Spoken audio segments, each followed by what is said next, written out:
5 September 1906, seorang ilmuwan gantung diri di sebuah hotel. Namanya Ludwig Boltzmann. Ironinya, dia bunuh diri bukan karena masalah pribadi atau masalah ekonomi. Dia bunuh diri karena percaya pada satu konsep yang pada waktu itu tidak diterima kebanyakan ilmuwan, yaitu atom. Ya, atom yang sering kita bicarakan dalam fisika dulu adalah sesuatu yang kontroversial. Bahkan mempercayainya dianggap sama dengan percaya tahayul. Ya karena atom itu tidak bisa dilihat. Ya walaupun hari ini ada mikroskop khusus yang bisa mendeteksi atom, tapi bayangkan hidup 100-200 tahun yang lalu, di mana teknologi belum secanggih sekarang. Ada orang mempercayai atom. Objek yang kecilnya keterlaluan sampai rambut pun harus dibelah 1 juta kali untuk mendapatkan atom. Tentu akan dibilang halu. Itulah yang dialami Ludwig Boltzmann. Boltzmann sangat percaya atom itu ada, sampai dibully oleh ilmuwan lainnya. Keyakinan Boltzmann ini bukan tanpa alasan, karena teori atomnya bisa menjelaskan banyak fenomena, seperti suhu dan tekanan. Sampai Boltzmann menemukan satu rumus yang terkenal sampai sekarang, yaitu rumus entropi. Sayangnya Boltzmann tidak kuat mental menghadapi tantangan ilmuwan lainnya untuk membuktikan atom, sehingga dia depresi dan akhirnya bunuh diri. Di batu nisannya tertulis rumusnya yang terkenal, rumus entropi, di manakah adalah konstanta Boltzmann. Ironinya guys, ketika Boltzmann bunuh diri di tahun 1906, dia tidak sadar bahwa teorinya terbukti benar. Karena sebelum dia meninggal, seorang ilmuwan muda menerbitkan sebuah makalah yang tidak bisa dibantah bahwa atom itu memang nyata. Orang itu adalah Albert Einstein. In fact, he realized that the jiggling of pollen grains in water could settle the raging debate about the reality of atoms forever. Jadi perlu kalian tahu bahwa sebelum Einstein terkenal dengan teori relativitasnya, dia mengawali karirnya dengan membuktikan atom. Dan menariknya, dia bisa membuktikan atom itu nyata tanpa perlu melihatnya. So Einstein was able to take equations from the world of things that we can't see and apply them to things that we can see. Jadi bagaimana Einstein membuktikan sesuatu yang tak terlihat? Tonton video ini sampai habis, kita bahas cerita menarik tentang atom yang mungkin jarang kalian dengar. Karena itu guys, siapkan akalnya dan siapkan imannya karena kita akan masuk pada kajian yang bisa membuat kalian gila.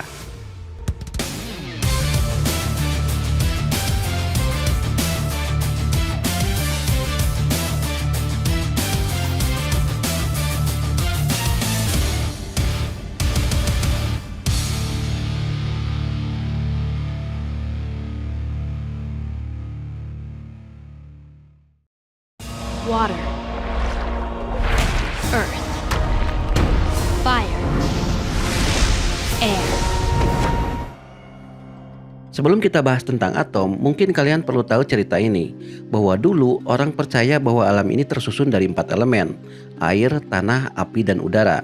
Ya seperti yang ada di cerita Avatar.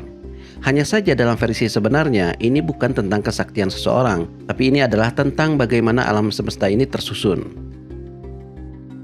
Jadi sekitar 2500 tahun yang lalu, para filsuf Yunani sudah bertanya, dari unsur atau elemen apa alam ini tersusun? Thales berpikir bahwa elemen paling dasar adalah air, karena tidak ada yang bisa hidup tanpa air. Anaximenes berpikir berbeda. Menurutnya elemen paling dasar adalah udara, karena air sendiri menurutnya perasan dari udara. Terbukti air turun dari langit ketika hujan turun. Heraklitus berpikir lain lagi. Elemen paling dasar adalah api, karena api bisa mengubah segala sesuatu. Api bisa mengubah kayu jadi abu, api bisa mengubah air jadi udara, dan seterusnya. Nah, ketiga argumen tersebut dibenarkan oleh Empedocles, tapi dia menambahkan tanah, karena tanahlah yang membuat sesuatu jadi solid. Tanahlah yang membuat segala sesuatu punya bentuk. Aristoteles kemudian menyempurnakan konsep keempat elemen ini dengan menambahkan bahwa keempat elemen itu punya sifat. Air itu dingin dan basah, tanah itu dingin dan kering, udara itu panas dan basah, api itu panas dan kering. Aristoteles juga menambahkan bahwa keempat elemen ini tidak statis, tapi bisa berubah-ubah. Air misalnya ketika dipanaskan akan berubah jadi uap, dan ketika didinginkan jadi es. Nah, konsep 4 elemennya Aristoteles inilah yang menjadi rujukan semua filsuf pada saat itu. Tapi ada satu filsuf yang agak lain, yaitu Demokritus. Dia bertentangan dengan Aristoteles. Dia berpikir bahwa kalau alam ini adalah alam materi, maka seharusnya dia tersusun dari sesuatu yang tidak berubah. Dan tidak mungkin sesuatu tidak ada batasnya. Kalau sebuah objek di zoom terus-terusan, tidak mungkin tidak ada ujungnya. Dia pasti berhenti pada satu elemen yang tidak bisa lagi dipecah. Itulah elemen paling dasar, dan Demokritus menyebutnya atom, dari kata atomos yang artinya tidak bisa dibelah. Sayangnya konsep atomnya Demokritus ini dianggap tidak masuk akal. Siapa juga yang mau percaya pada sesuatu yang tidak bisa dilihat? Konsepnya Aristoteles lebih masuk akal, sehingga konsep 4 elemen ini bertahan selama berabad-abad, sampai ditemukannya alkimia. Alkimia adalah cikal bakalnya kimia yang kita pelajari sekarang. Disebut alkimia karena itu serapan dari bahasa Arab. Karena yang mempopulerkannya adalah ilmuwan-ilmuwan muslim di abad ke-10 dan 11-an. Mereka menemukan teknik-teknik bagaimana mengubah sebuah zat jadi zat lain. Dengan cepat ilmu ini berkembang di seluruh dunia, termasuk di Eropa. Bahkan banyak orang Eropa yang terobsesi menjadi seorang alkemis. Terutama karena pada waktu itu beredar sebuah legenda tentang adanya sebuah batu yang bisa merubah sesuatu jadi emas, yang disebut Philosopher's Stone. Tapi poinnya adalah ilmu alkimia ini pada akhirnya membuktikan bahwa ternyata Aristoteles salah. Di abad 18, Joseph Priestley, seorang ahli alkimia dari Inggris, membuktikan bahwa udara bukanlah unsur utama, melainkan campuran dari unsur-unsur lain. Dia melakukan percobaan yang mungkin di antara kalian pernah mencobanya. Dia menempatkan lilin menyala di dalam toples tertutup. Ternyata apinya lama-lama mati. Lalu dia memasukkan tikus di dalamnya bersama lilin. Tikus itu pun mati hampir bersamaan dengan matinya lilin. Disitulah Priestley menduga bahwa pasti ada sesuatu unsur yang diambil dari udara, yang itu dibutuhkan oleh tikus dan lilin untuk hidup. Berikutnya dia menempatkan tanaman di dalamnya, dan ternyata tikus dan lilin bisa bertahan hidup. Artinya unsur itu bisa diproduksi oleh tanaman. Nah, unsur atau elemen yang ditemukan oleh Priestley ini yang hari ini kita sebut oksigen. Di tempat lain, Henry Cavendish membuktikan bahwa air juga bukanlah unsur utama. Dia mereaksikan logam dengan asam. Hasilnya adalah sebuah gas yang mudah terbakar. Dan ketika dia membakar gas itu di dalam tabung, gas itu menghasilkan air yang menempel di dinding-dinding tabung. Artinya air bukanlah unsur utama, melainkan hasil reaksi dari gas tadi dengan api. Nah, gas itulah yang hari ini kita sebut hidrogen. Now, Cavendish called that not inappropriately, I suppose, inflammable air. It's the gas that we now know as hydrogen. Nah, percobaan-percobaan seperti ini terus dikembangkan oleh ahli-ahli kimia lainnya, sehingga ditemukan lebih banyak lagi unsur-unsur lainnya. Artinya gugurlah sudah konsep 4 elemennya Aristoteles, tergantikan oleh unsur-unsur ini. Lalu muncullah seorang ahli alkimia yang punya pemikiran revolusioner, namanya John Dalton. John Dalton di awal abad ke-19 menemukan fakta menarik, bahwa unsur-unsur tadi bisa bergabung membentuk senyawa dengan rasio yang selalu tetap. Misalnya, air selalu terbentuk dari gas hidrogen dan gas oksigen dengan rasio 2:1. Maka dia pun berpikir, kalau rasionya selalu sama, maka betapapun kecilnya jumlah air, rasionya selalu hidrogen 2, oksigen 1. Maka Dalton pun berpikir, jangan-jangan Demokritus benar, bahwa sebenarnya air itu tersusun dari atom-atom, di mana unit terkecilnya adalah 2 atom hidrogen dan 1 atom oksigen, sehingga itulah yang dinamakan H2O. Maka John Dalton pun kembali menghidupkan konsep atomnya Demokritus yang sudah lama terkubur. Dalam bukunya, John Dalton membuat daftar unsur lengkap dengan gambaran atom-atomnya dan bagaimana atom-atom itu bergabung menjadi senyawa. Hanya saja pada saat itu Dalton tidak tahu seperti apa bentuk atom, sehingga dia menggambarnya dalam bentuk bulatan-bulatan kecil yang bervariasi. Variasi itu untuk membedakan atom dari unsur yang satu dengan atom dari unsur yang lain. Walaupun atomnya Dalton bisa dibilang masih primitif, tapi setidaknya dialah yang pertama mempelopori teori atom. Dan sejak saat itu perdebatan tentang atom pun dimulai. Apakah atom itu nyata atau tidak? Nah, untuk menjawab apakah atom itu nyata atau tidak, kita harus membahas satu persoalan penting dalam fisika, yaitu energi. Tentu kalian pernah mendengar hukum kekekalan energi, yaitu energi tidak dapat diciptakan dan energi tidak dapat dimusnahkan, tapi energi bisa diubah ke bentuk lain.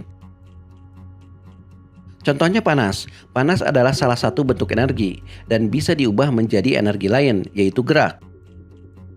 Itu yang terjadi pada mesin uap. Mesin uap mengubah panas jadi gerak.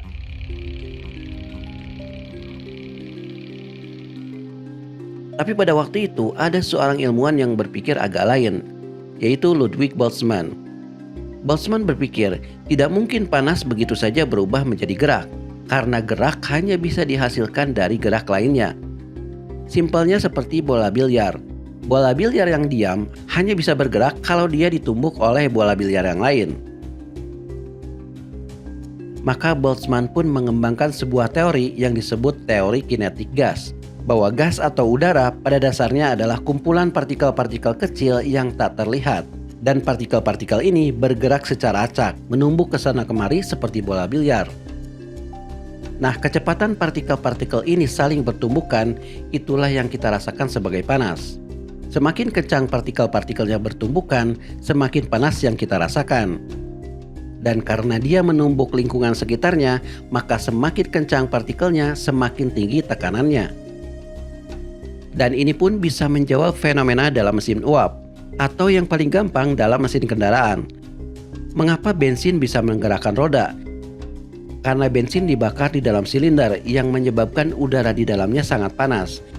Dalam kondisi panas itulah partikel-partikel bergerak sangat kencang dan menumbuk dinding silinder dan piston, sehingga piston pun terdorong dan pada akhirnya menggerakkan roda. Jadi sama seperti Dalton, Boltzmann pun berpikir bahwa pasti segala sesuatu tersusun dari atom-atom. Boltzmann understood that all objects, these walls, you, me, the air in this room, are made up of much tinier constituents. Basically, everything we see is an assembly of trillions and trillions of atoms and molecules. Sayangnya, Boltzmann mendapat pertentangan dari fisikawan lainnya, termasuk rekan-rekannya sendiri.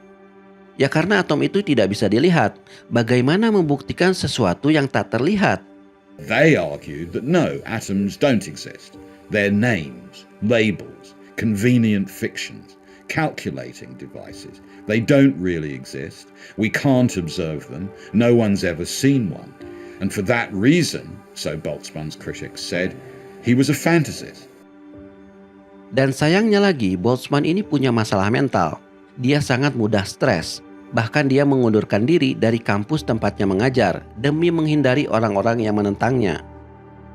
Beberapa tahun kemudian, Boltzmann pun didiagnosa punya penyakit bipolar, sampai dokternya menyarankan dia berhenti dari aktivitas saintifiknya. Dan pada tahun 1906, Ludwig Boltzmann pun akhirnya bunuh diri karena depresi. Ironinya guys, ketika dia bunuh diri, dia tidak tahu bahwa sebetulnya setahun sebelumnya, seseorang telah berhasil membuktikan atom berdasarkan teorinya. Dan orang itu adalah Albert Einstein. Who did you say? Einstein, the fellow from down. I don't recall any Einstein. He's not a professor, he's a patent clerk. Patent clerk? Di tahun 1905, awalnya Einstein bukan siapa-siapa. Dia hanya seorang karyawan di kantor paten. Tapi tiba-tiba dia dianggap jenius karena menerbitkan 4 makalah fisika sekaligus hanya dalam waktu 1 tahun. Dan keempat-empat makalahnya merevolusi fisika pada waktu itu. Tidak ada yang bisa melakukannya kecuali dia orang jenius. Maka di tahun itu pun Einstein mendapat gelar Annus Mirabilis, gelar yang sama yang diberikan kepada Newton, yang artinya tahun keajaiban. I haven't seen anything like this since Newton's Annus Mirabilis. Dr. Lauer, are you honestly comparing Einstein to Sir Isaac Newton? 2 di antara 4 makalahnya mungkin sudah kalian kenal, yaitu tentang teori relativitas khusus dan rumus EMC kuadrat. Tapi ada satu makalahnya yang jarang dikenal, yaitu tentang Brownian motion. Brownian motion inilah yang membuktikan bahwa atom itu ada. Apa itu Brownian motion? Brownian motion adalah gerak acak benda kecil di dalam air. Fenomena ini ditemukan pertama kali oleh Robert Brown di tahun 1827. Robert Brown bukan orang fisika, dia ahli tanaman. Ketika dia menaburkan serbuk sari di atas air dan memperhatikannya menggunakan mikroskop, dia melihat sesuatu yang aneh. Butiran serbuk sari itu bergerak-gerak seolah-olah mereka hidup. Awalnya dia mengira serbuk sari itu memang hidup. Tapi setelah diperhatikan, makhluk hidup tidak bergerak seperti itu. Pasti ada sebab lain yang menyebabkannya bergerak. Nah, fenomena aneh ini tidak bisa terjawab selama 80 tahun sampai Einstein membuat makalah ini. Menurut Einstein dalam makalahnya, Brownian motion tidak mungkin terjadi kecuali air itu sendiri adalah partikel-partikel yang lebih kecil dari butiran serbuk sari. Analoginya seperti dalam model berikut. Kapas putih ini bergerak karena dia dikepung oleh bola-bola kecil yang bergetar dan jumlahnya sangat banyak. Atau yang lebih jelas bisa kalian lihat dalam animasi berikut.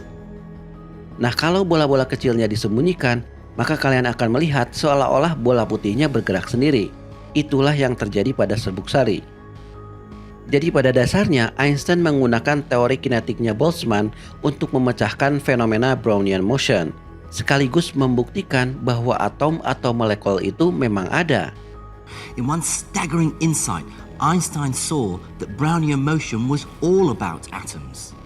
In fact, he realized that the jiggling of pollen grains in water could settle the raging debate about the reality of atoms forever. Tapi kalian perlu tahu guys, bahwa argumen Einstein ini tidak sekedar asumsi. Dia membuktikannya secara matematis. Bahkan dengan rumusannya, dia bisa menghitung berapa ukuran atom sekaligus berat atomnya. Bagaimana caranya? Disinilah cerdiknya Einstein. Dia menggunakan rumus yang sebetulnya sudah dikenal ilmuwan-ilmuwan sebelumnya, yaitu tentang dinamika fluida.